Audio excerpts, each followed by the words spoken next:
이번 시간에는 한자의 부수 살펴봅니다. 부수 모양 중심으로 배치를 해봤어요.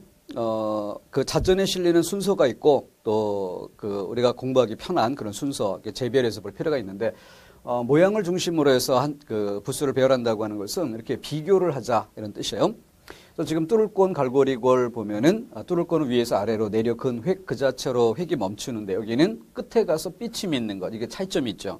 근데 부수자만으로 본다면은 그 차이가 뚜렷이 큰 게 아니다 이런 생각이 들 수 있어요. 근데 이것이 글자 전체 속에 부분으로 들어가 있을 때, 그래서 방패 간 할 때 내려 근 것, 그리고 집우 할 때 끝에 삐침이 있는 것, 여기서 차이가 있죠.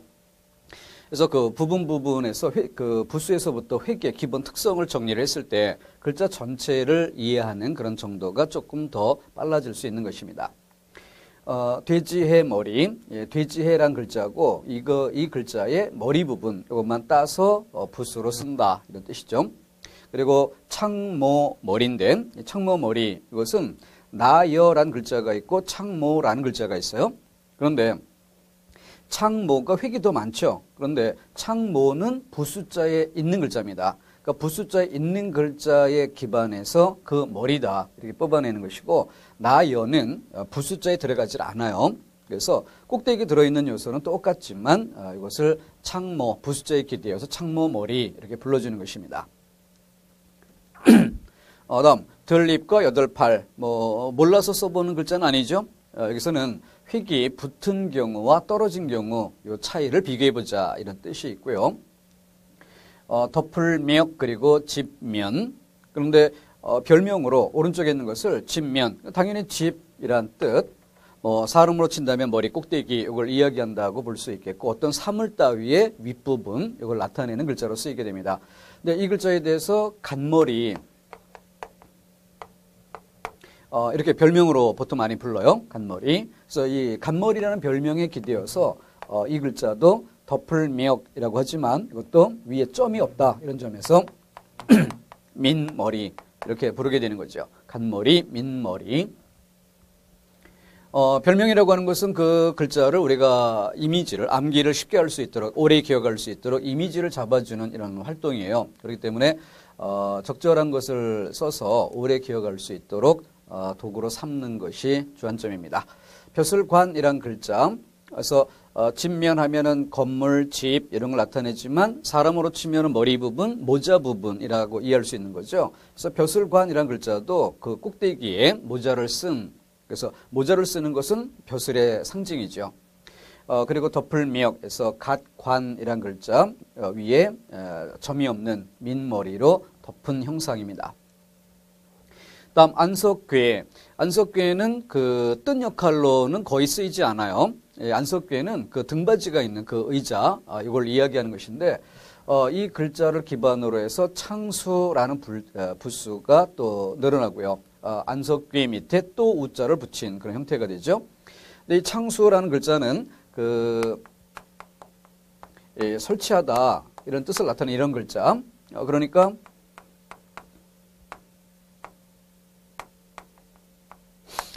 말씀설이라는 글자 이것과 대비해서 이 부수자가 달라지면 그러니까 이 말씀원 부분이 달라지면 오히려 이해가 쉬울 수 있어요. 이게 똑같기 때문에 의외로 혼동이 많은 이런 글자입니다. 오른쪽에 창이라고 하는 이런 글자가 사용되는데 이 창이라고 하는 이 글자는 무기라는 이런 뜻으로만 쓰이는 것이 아니라 고대인들에게 있어서 또 원시 시대에 있어서 무기라고 하는 것 이것은 어느 면에서는 노동의 일부라고 할 수도 있는 것이죠. 논농사처럼 이렇게 재배하는 그런 것도 있고 사냥의 형태도 있고 그렇기 때문에 이 창이라고 하는 것은 무기란 뜻만이 아니라 일하다 이런 정도의 뜻을 나타내는 의미도 있는 것입니다.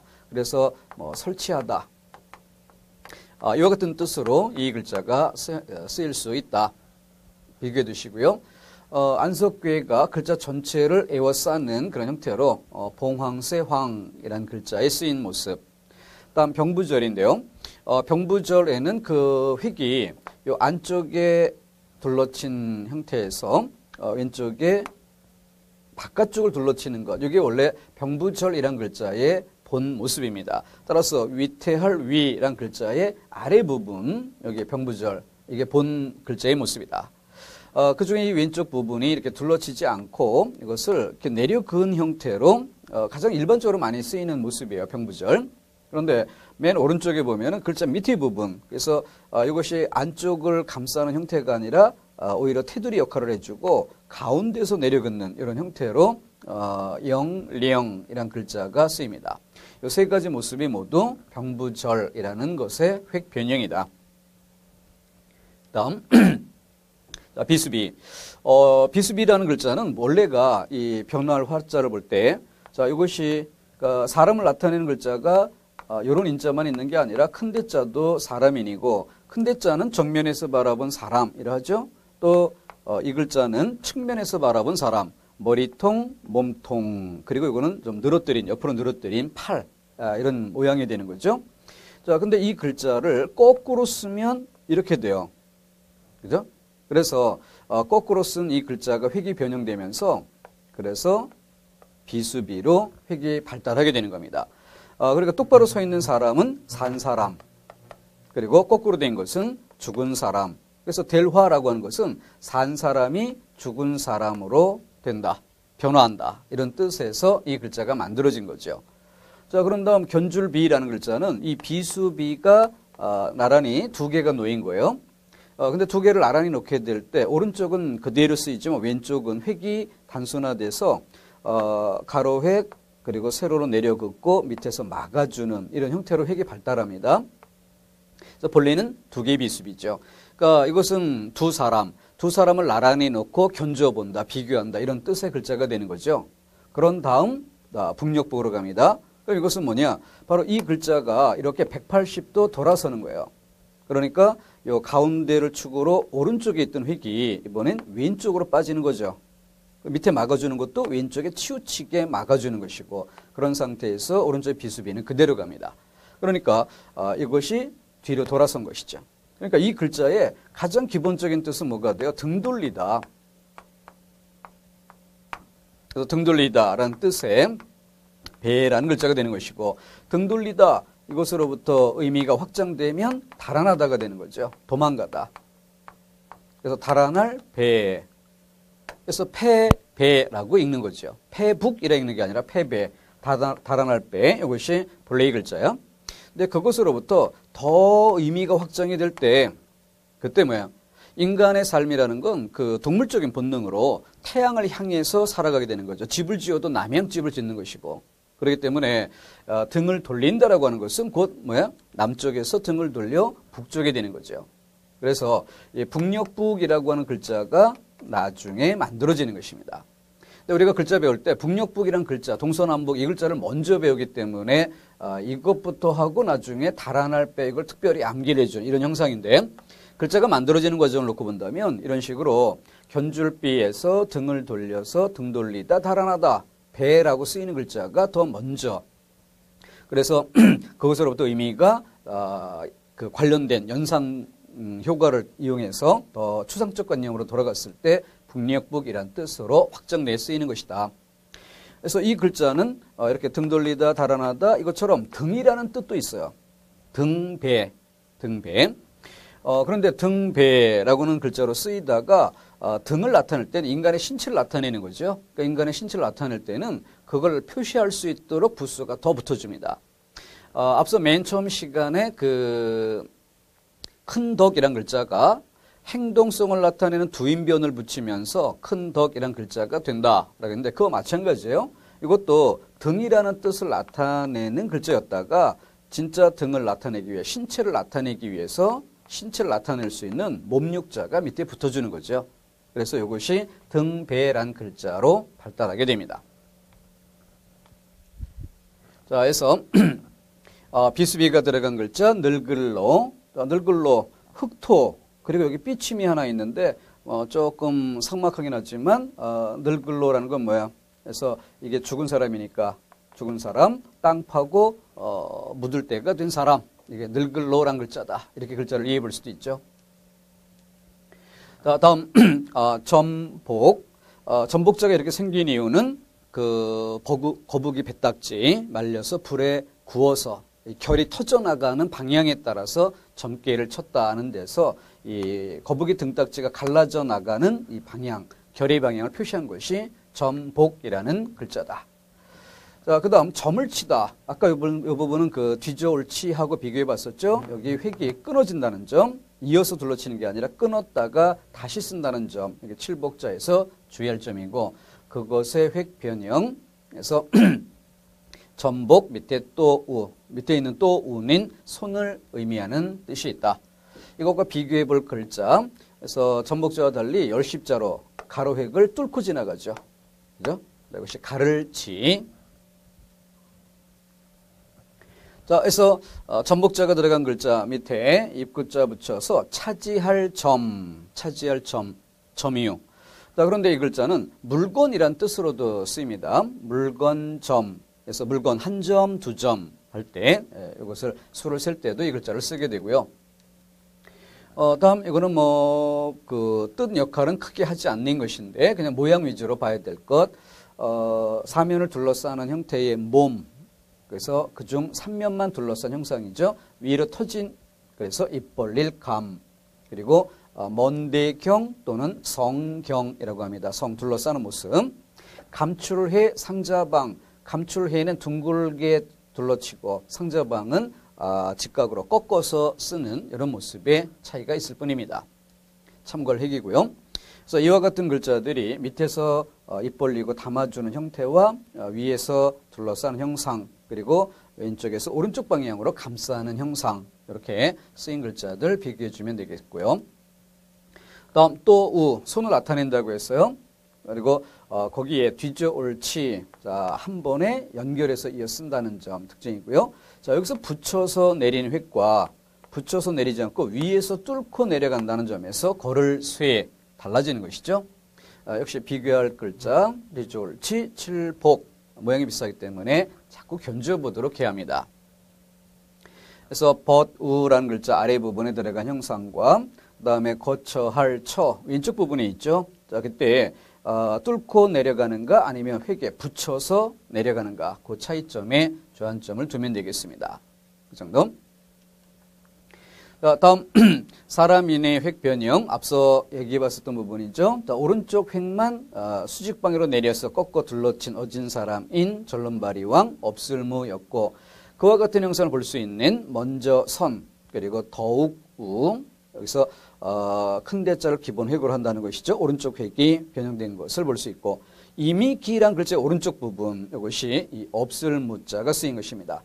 자, 여기서 그 하늘천을 쓸 때 왼쪽 획 이렇게 가고 오른쪽만 꺾어치는 이런 형상인데 이 두 번째 획을 이렇게 꼭 일직선 형태로만 쓰는 게 아니라 이렇게 꺾어서 이렇게 쓰기도 하는 것이죠. 이렇게 해서 달라졌는데 전혀 다른 글자처럼 보일 수도 있습니다. 그래서 부수를 통해서 기본 획의 재료들을 정리를 하는 것이다. 획의 기본 재료를 많이 알수록 파자도 잘 이루어질 것이고 글자 형상을 이해하는데 더 빠르게 적응하는 그런 힘이 되겠죠. 자, 수건건이라는 것은 항상 옷감이라는 뜻으로 이렇게 이해해 주면 되겠고 자, 왼손좌 그리고 오른쪽에 돼지머리 개 고슴도치 개라고도 하죠.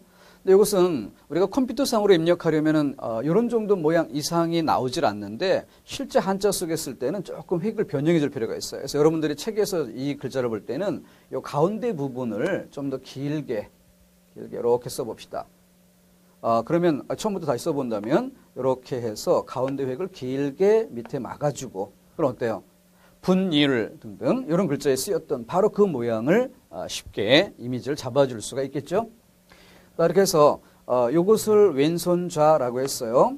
왼손좌. 그렇기 때문에 여기 왼손이라면 이것을 돼지머리 개라고 하지 말고 오른손 우. 자, 중요한 것은 우리가 이 글자를 이해하는 데 목표를 두는 것입니다. 그렇기 때문에 꼭 원칙적인 그런 이름을 따를 게 아니라 우리식, 우리가 편하게 이해할 수 있는 그런 방법으로 별명을 붙이는 것도 또 쉽게 공부하는 방법이 될 수 있다는 거죠. 그렇기 때문에 왼손좌, 오른손 우. 이게 훨씬 더 쉽게 이해할 수 있는 방법이 될 수 있을 거예요. 자, 그리고 오른쪽에 밑에 분율, 가로획 더 2개 들어갑니다. 다음. 자, 이와 같은 글자들이 글자의 부분으로 들어갔을 때, 그래서 배포라는 글자에 수건건, 옷감건, 그리고 거스를 리역, 요 글자 아래 부분 여기에 왼손좌 이 획이 사용되는 부분을 주목해 주고요. 또 쓰는 비해, 쓰는 비, 그러니까 빗질하는 빗자루를 얘기하는 거예요. 빗자루 해라는 뜻입니다. 그래서 오른손 우 이렇게 해서 이해해 두시면 되겠고요. 다음 장인공. 장인공을 기본 틀로 해서 무당무란 글자에 연결을 지어봤는데 무당이라는 글자를 또 이렇게 이해하는 방법도 있어요. 인간과 인간의 의사소통은 언어다. 그런데 하늘이고 땅이에요. 그리고 연결하는 거지. 그래서 하늘은 신, 땅은 인간. 그래서 인간의 뜻을 신에게 전달하는 자. 그게 바로 무당이다. 그런데 인간과 인간의 의사소통은 언어인데 인간과 신이 의사소통하려면 언어로서 의사소통이 되는 게 아니라 바로 이건 춤입니다. 그래서 춤으로써 인간과 신을 연결해 주는 존재. 이게 무당이다. 이렇게. 이것이 바로 뭐 파자를 통해서 글자의 부분 재료를 활용해서 글자를 암기하는 그런 암기법이죠. 자, 그와 같은 경우 어긋날 차 그 밑에 장인공. 이 장인공이라는 이 글자는 뭐 요즘에 그 제도나 이런 것들 건축 제도 이런 거 할 때 보면 T자라는 거 쓰죠. 그런 것처럼 옛날 장인들은 뭐 망치로 두드리고 뭐 이런 것들을 하게 되는데 그때 쓰는 그 도구 이것을 형상한 글자라고 합니다. 그렇기 때문에 어긋날 차라고 하는 것은 그런 도구로서 바른지 아닌지를 측정해서 재어서 그 차이 이런 것을 재고 있는 것이다. 도구로서 그걸 재는 것이다. 이런 뜻으로 글자를 이해해 줄 수 있겠죠. 다음 털옥삼. 말 그대로 털을 이야기합니다. 털.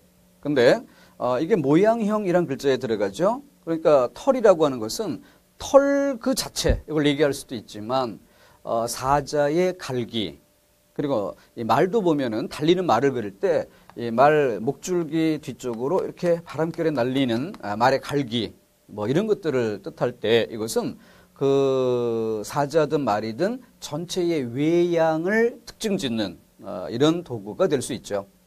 그래서 털이라는 건 털이라는 그 재료 이것만 이야기하는 것이 아니라 그 사람이든 아니면 짐승이든 전체의 모습, 실루엣 이런 정도의 뜻으로 이해할 수 있다는 것이죠. 자, 이렇게 해서 털옥삼이란 부수 한번 챙겨보고요. 다음 얘네들은 또 글자 쓰는 방식이 비슷해서 모아본 부분이죠. 여기 이 부분은 다 똑같이 나타나는 것이고 자, 그 다음 둘러치는 부분이 어디냐. 이 끝에서 붙여서 둘러치는 것과 중간쯤에서 둘러치는 것, 맨 위에서부터 둘러치는 것 이게 달라지는 것이죠. 그래서 자기기, 이미이, 뱀사 이렇게 그래서 글자 전체 속에 부분으로 들어가 있을 때 그래서 어떤 모습을 띠는가 하는 것을 또 챙겨보도록 하시고 다음 길게 고를 인. 자, 이 글자 또한 자, 이게 뭡니까? 뒤쳐져 옳치죠. 뒤쳐져 옳치에서 이 마지막 획이 위에서부터 뚫고 내려가면 또 다른 글자가 되는 거죠. 그런 것처럼 이 윗부분이 위로 올라가면서 이렇게 꺾어서 쓴 그런 형상이 되는 거예요. 이게 이제 길게 고를 인이란 글자입니다. 같은 글자로부터 조금씩 변형이 된 모습이고 뭐 어쨌든 뜻은 거의 움직임이란 뜻 그대로죠. 쉬어갈 착과 그 획의 변형은 앞서 맨 처음부터 살펴본 바 있었던 내용이었습니다. 요 위에 가로 획이 3개인데 그 부분이 점 두 개로 남는 것이고 요 세 번째 획은 수평 방향으로 잡아주고 밑에 내려서 전복자 형상이죠. 이것을 이렇게 둘러서 이렇게 쓴 것이 쉬어갈 착입니다. 역시 움직임을 뜻할 때 가장 많이 쓰이는 글자죠.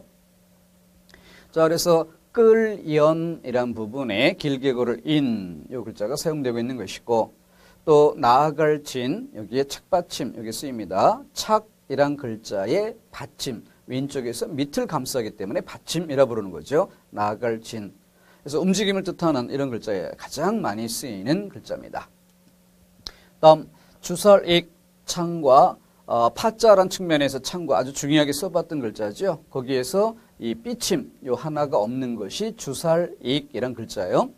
주살익, 주살이라고 하는 것은 활 쏘기 연습을 할 때 그 활 쏘고 매번 또 이게 화살을 찾으러 가고 그러게 번거롭기 때문에 이 화살 끝에 실을 매달아둔 그 화살을 주살이라고 합니다.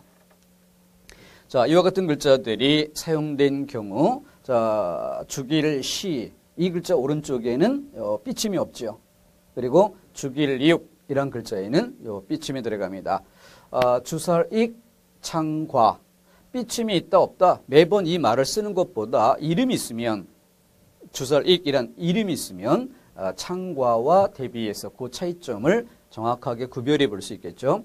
그래서 부수 214개인데 그중 뭐 한 14개쯤은 우리가 별로 쓰지 않는 글자니까 빼도 되고, 복잡한 맨 끝에 획은 빼도 되고, 200여 개 글자는 챙길 필요가 있는데 그 중에 절반 정도는 이렇게 정확하게 뭐 창이라는 이런 뜻 그대로 쓰이는 게 있고, 그런 부수, 뜻 역할 거의 하지 않는 모양이나 도금 위주로만 쓰이는 나머지 부분들이 있습니다. 대비해 두시고요. 자, 밑에 글자를 좀 견져봅니다. 이게 뭐냐면 주살익 밑에 1, 2, 3을 붙인 거죠. 이것이 고대의 수를 표시하던 1, 2, 3이라는 숫자예요. 그래서 오늘날은 이 주사를 벗겨내고 속에 것만 쓰죠. 그렇지만 계약서를 작성하거나 이런 경우에는 변조의 위험성이 있기 때문에 그래서 복잡한 회계 글자를 쓰게 됩니다. 그래서 하나 일이란 글자를 이렇게 쓰는 것이에요. 자, 밑에 콩두자 들어간 모양 보죠. 그 다음 여기 두 이자인데 이 두 이자에는 여전히 고대의 이라는 글자가 그대로 살아있다는 걸 볼 수 있습니다. 그러니까 주살익이란 글자에 이 두 이가 들어가고 주살익의 본래 어깨점 그대로 있고 밑에 바로 돈을 뜻하는 조개패가 붙은 글자죠. 그래서 요즘에도 그 두 이자로 쓰는 글자입니다. 그리고 참, 3으로 읽히는 글자, 이것이 요 숫자 3을 대신하는 글자. 자, 오른쪽에 창과는 앞에 파자 받던 글자들이죠. 그래서 창과가 분리되어 의식될 때 나머지 부분을 훨씬 더 쉽게 알아볼 수 있다. 그래서 설명했던 바 있습니다. 다음, 모양이 아주 좀 독특한 글자, 나무목. 자, 나무목이 이렇게 되어 있을 때 이 나무목을 가운데 톱으로 이렇게 켜서 반을 쪼갰다 이렇게 생각해 보세요. 그러면 왼쪽에 이런 모양이 남죠. 오른쪽에 이런 모양이 남고, 자, 이런 상태에서 붓글씨 쓸 때 손목이 부드럽게 돌아가는 방향으로 획이 발달한다 이런 점에서 이 왼쪽은 이렇게 한 번에 둘러치는 게 가능하죠. 오른쪽은 올리는 것이기 때문에 한 번에 둘러치기가 어렵습니다. 그래서 오른쪽은 내려서 막아주는 방식으로, 반대로 아래쪽은 어떨까요? 아래쪽은 오른쪽으로 내려가는 게 훨씬 쉽죠. 왼쪽으로 내려가는 것은 부드럽지 않습니다. 그래서 괄호 그리고 내려긋는 이런 형상으로, 그래서 이 대칭 방향으로 획이 같은 모습을 띠고 있죠. 이런 것들이 바로 붓글씨 쓸 때 부드럽게 획이 돌아갈 수 있는 그 방향으로 획이 변형 발전한 것이다. 그래서 나무목이 왼쪽이 나무조각장, 오른쪽이 조각편인데, 이 나무조각장 앞서 본 거 기억나나요? 바로 숨길장이란 글자에 이렇게 자 파자, 풀초, 나무조각장, 그리고 가운데 뭐가 있었어요? 바로 신하신이란 글자가 있고, 그 다음 오른쪽으로 창과가 막아주는 형상. 그래서 숨길장이란 글자 파자 할 때 살펴봤던 글자였습니다. 이렇게 해서 기본적인 그 부수의 재료들을 이렇게 볼 때 조금 더 쉽게 많은 글자들을 암기할 수 있다. 자, 이번엔 위아래로 파자 하는 방식을 봅니다. 다름가죽 위라는 부수인데요. 다름가죽이. 그러니까 가죽혁이라는 글자가 가죽이라는 재료를 뜻한다면 이 글자는 손질한 가죽이라는 뜻이 되는 거죠. 그래서 이 글자를 어디에서 볼 수 있는가 하면은 공자가 주역이라는 책을 하도 많이 읽어서 책을 묶은 끈이 3번이나 끊어졌다. 한자성은 뭡니까? 바로 위편 3절이죠.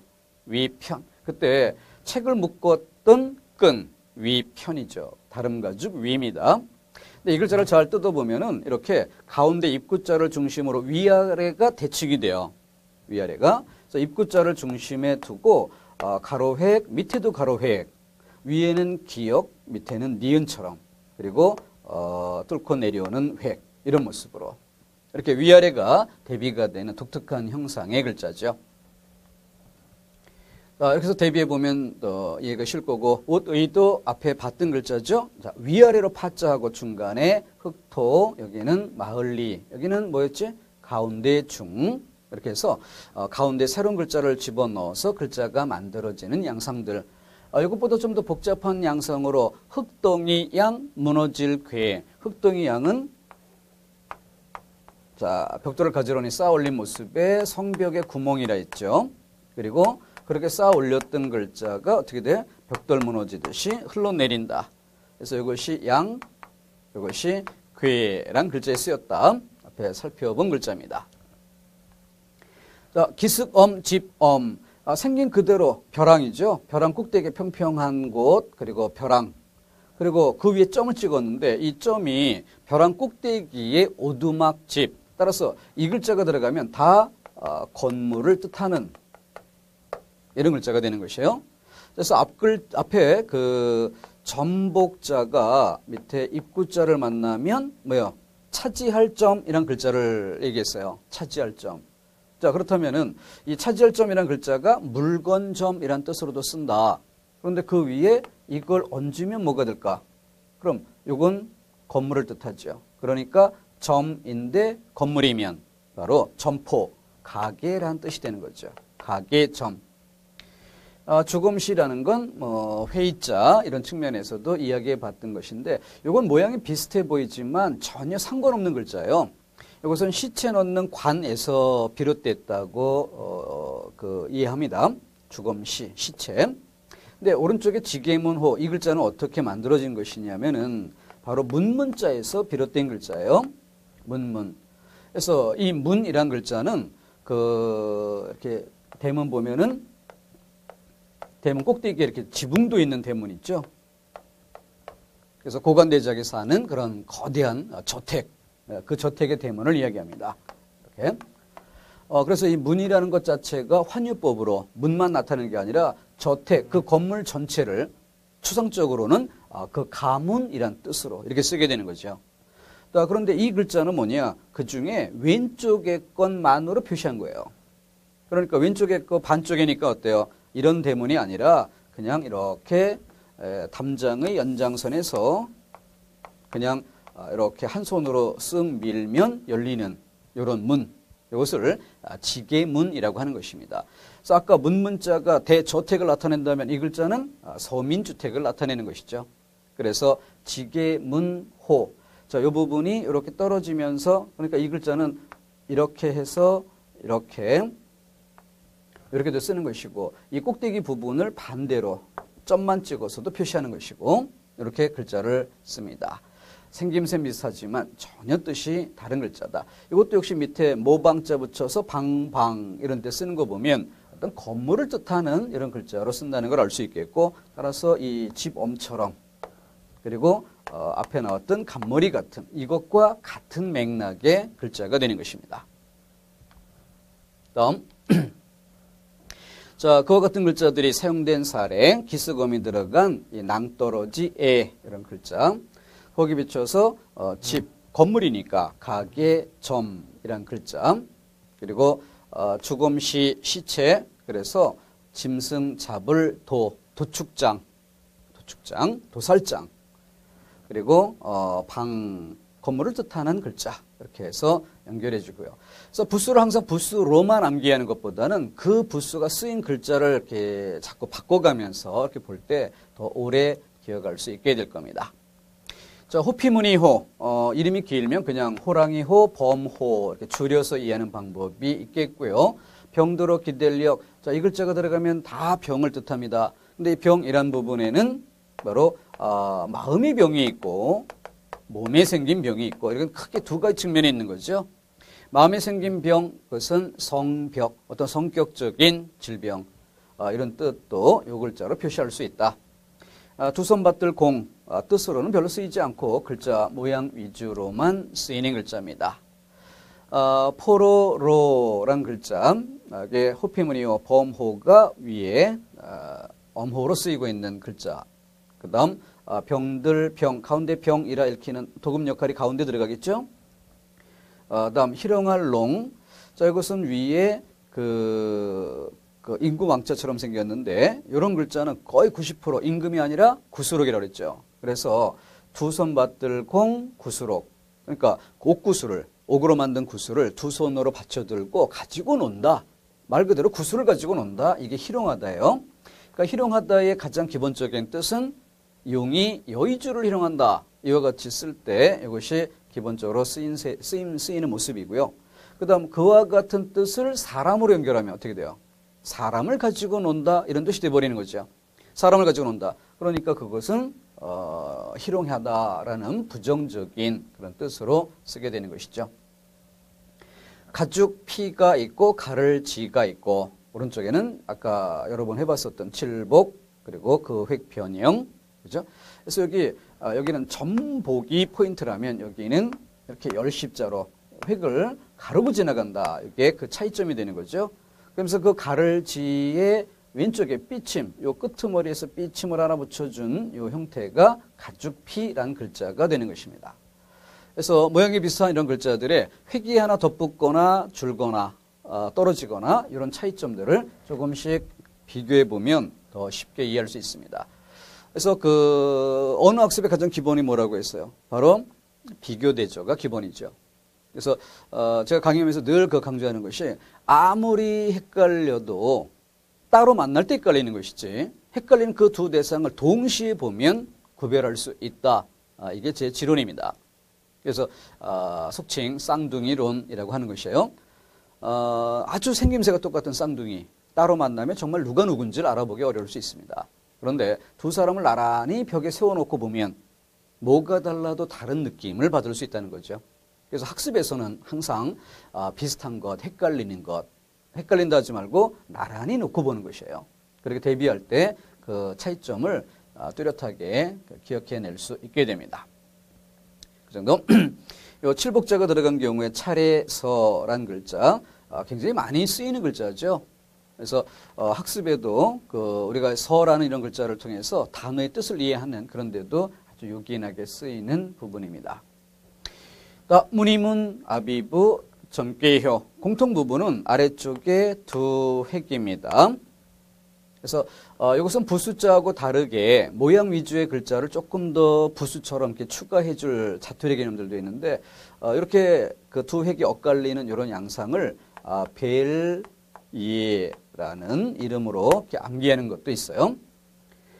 자, 그래서 손을 뜻하는 의미의 또 우 이것과 구별해서 벨이에 여기 밑에 받쳐지는 경우로 이해해 두셔야 할 글자입니다. 언뜻 보면은 이 그 또자하고 많이 비슷한 그런 느낌을 주죠. 그런데 영역을 분리했어요. 자, 문이문, 아비부, 점괘효. 그래서 여기는 그 벨예를 두 번 쓰는 이런 양상이 되죠. 다음, 자 이와 같은 글자들이 부분에 들어간 양상, 얼룩무늬 반. 그래서 반의 하면 색동저고리를 얘기를 해요. 색동저고리, 이 소매 이런 데 색색깔로 어린이들 옷 만든 것 있죠. 자, 그래서 그 부분이 문이란 뜻이 들어간 것이다. 가운데 문이문, 여기에 초점을 두면 되는 거죠. 아비야, 요 위에 아비란 글자 잘 들어가 있고, 이 아비부란 글자랑 지아비부라 하는 사내부라고도 하죠. 그래서 이 글자는 이 아들 자에 대비되는 이런 글자라면 이것은 계집녀에 대비가 되는 이런 글자가 되는 것이에요. 그래서 아내부란 글자와 대비해도 되겠고요. 이때 여러 가지 설이 있지만 그중 신뢰할 만한 설은 이렇게 큰 대자가 사람이다. 그랬을 때 그 위에 가로획은 뭘까? 이 머리 부분에 비녀를 꽂은 형상. 그러니까 어린 그 총각들은 머리를 따죠. 그런데 결혼을 하면 상투를 틀어 올리듯이 그렇게 상투를 틀어 올리면서 비녀를 꽂는 것입니다. 어른이 됐다는 얘기죠. 그래서 결혼한 남자 부 요거는 자식에 대한 아비부. 이렇게. 다음 사방방, 모방, 그리고 말두, 도끼근. 자, 이와 같은 글자들도 그 획이 변형되는 모습. 이건 획이 똑같은 모습으로 유지가 되어 있는데 이 도끼근 같은 경우는 이 글자를 보는 게 더 좋을 것 같아요. 이렇게 안으로 들어가서 이렇게 쓰면 그러면은 도끼근이라는 느낌이 아니라 전혀 다른 글자 같은 느낌을 줄 수가 있죠. 뭐 군사병 이런 글자 요 윗부분 이게 바로 도끼근입니다. 그래서 획이 요 방향만 이렇게 살짝 바꿔줘도 느낌이 확 다르죠. 앞에 시간에는 오히려 상이란 글자를 얘기했던 바 있었는데 이렇게 밑으로 벌어진 이 글자가 납작해지면서 이렇게 안으로 모아질 때 아주 색다른 느낌을 주죠. 그래서 이런 것도 조금씩 익혀가면 또 글자 알아보는 것들이 더 수월해진다는 얘기입니다. 손수, 털모, 자, 꺾기, 둘러치는 그 방향이 다르죠. 그죠? 손수와 털모.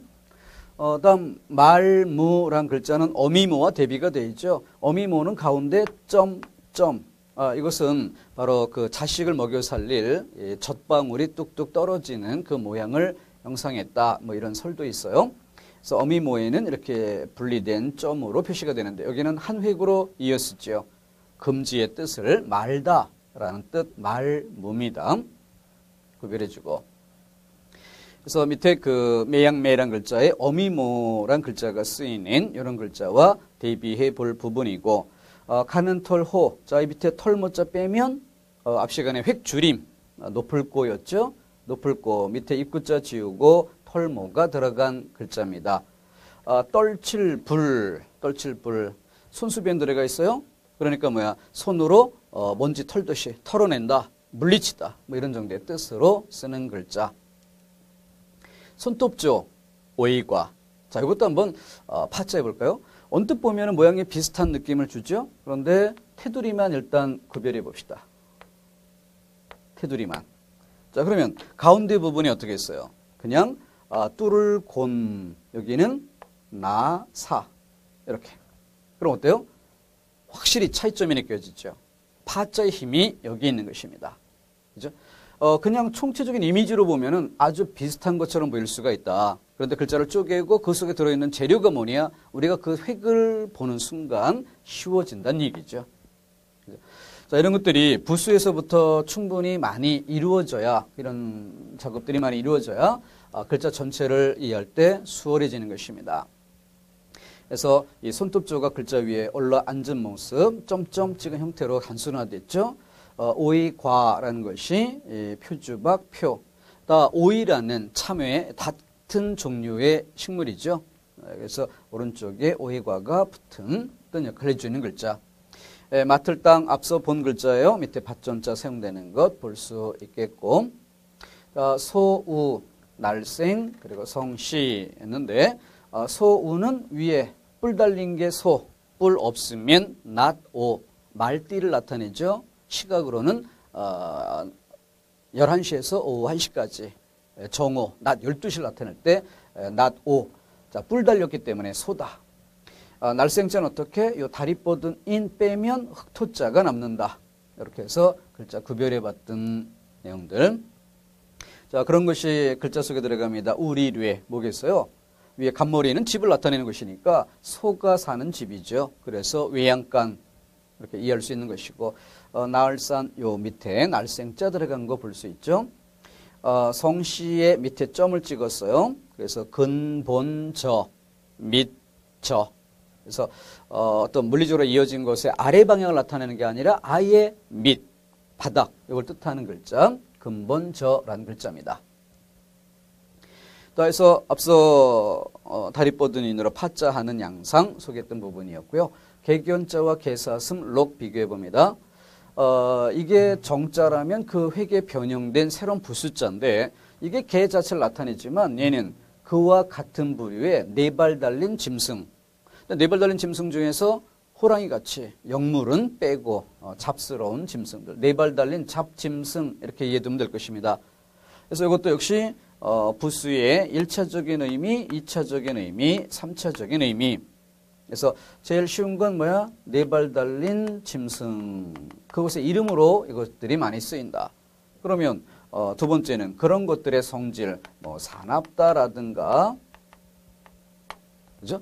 이와 같은 성질, 속성 이런 것들로 나타나는 것이고, 그러다 보면 그것을 좀 더 한 차원 넓게 건너뛰어 확장될 때 추상화되기도 하고 사람이 쪽으로 연결하기도 하고, 그랬을 때 예를 들어 사람에게 쓴다면 사람이 이 짐승의 사나운 성질을 가지고 있다, 그럴 때 쓸 수 있는 뭐 미쳤다. 그래서 사나울 맹, 미칠 광 이런 글자에 이 개사슴록이라는 글자가 쓰인다는 거죠. 이런 것들로 그 부수가 어떤 역할을 하는가 하는 것들을 살펴볼 수 있게 되는 겁니다. 여기 달릴발이라는 건 글자가 변형되어 있는데 여기 들어가 있는 것이 바로 이 개견자가 그 속에 들어있다라는 점이고, 미칠광은 이 개사슴록이 그대로 보이죠. 그래서 왕이라는 형태가 도금 역할을 하는 것이고 왼쪽이 뜻 역할을 하는 것이고, 그죠? 그렇게 해서 부수의 기본적인 틀, 그리고 그 부수 암기를 위해서 그 부수가 사용되는 글자 중 특징적인 글자 좀 연결을 지어서 내용 살펴봤습니다. 끊었다가 부수 조금 더 이어가도록 하겠습니다.